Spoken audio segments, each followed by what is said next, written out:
Then suddenly, in less than 10 years, it all came to an end. The glaciers returned to Europe, trapping the Earth's fresh water in ice. The rest of the world became colder and drier. Scientists call this short ice age the Younger Dryas.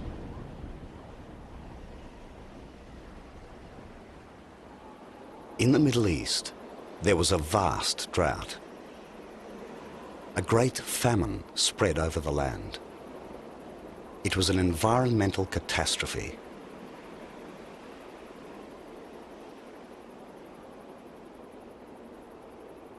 In this period, the Younger Dryas, which is cold and dry, the Natufian were forced to make a change.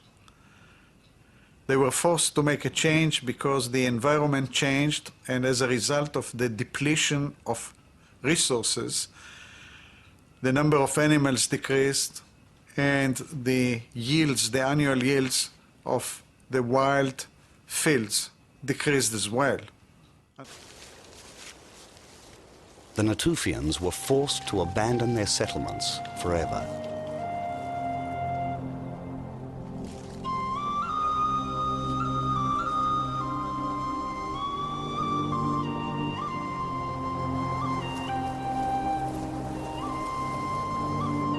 Clans splintered into small groups, ranging desperately, nomadically, for food.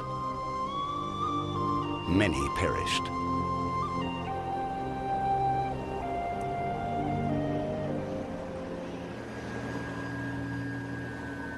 Then, the Natufians were offered one slim chance of survival.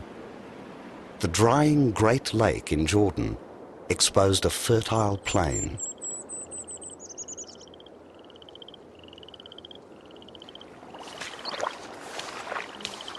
It was here, on the shores of today's Lake Galilee, that a few Natufian refugees attempted to survive. Water, high in the hills, fed just a handful of natural springs that kept this new land moist and fertile.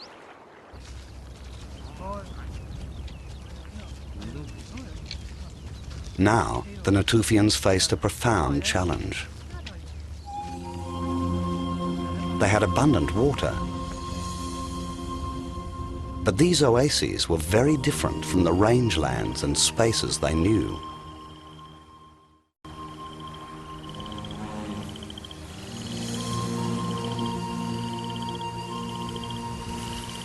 What happened now is pieced together from the evidence of a number of sites in the Jordan Valley. It is a triumph of human adaptability. They knew this could never be a natural site for the huge grass colonies they once depended on. So they created their own miniature, controlled landscape. They dug the ground. They took their own precious food stocks and sacrificed them for the future. This simple act was the beginning of a new way of life.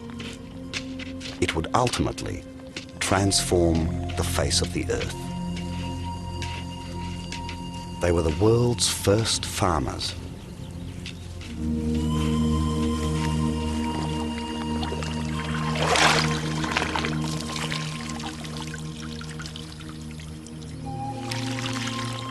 Late Natufian foragers had to adapt to new conditions their ancestors didn't recognize before.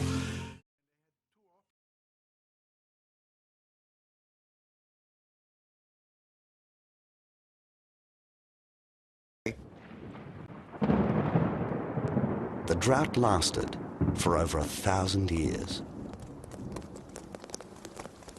But then, in less than a generation, the ice age of the Younger Dryas ended. The world became wetter and warmer. At last, the weather was regular and reliable. Now it was perfect for farming.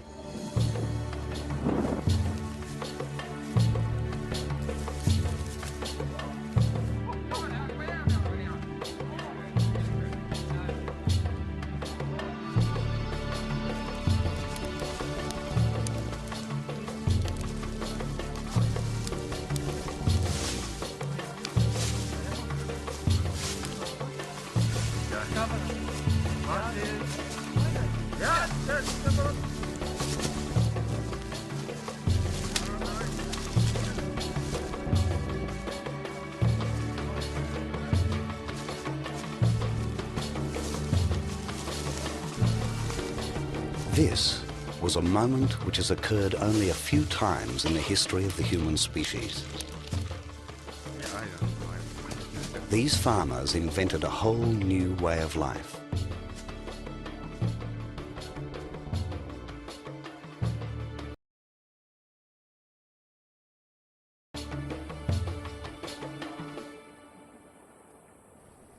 "10,000 years later, the archaeologists are probing the desert for traces of early farming in the Fertile Crescent. But it's a vast landscape, and the hills are now much drier. They know the first farmers spread out as their way of life developed. So where did they go? Philip Edwards has been thinking like a first farmer. He tried to see the land as they did.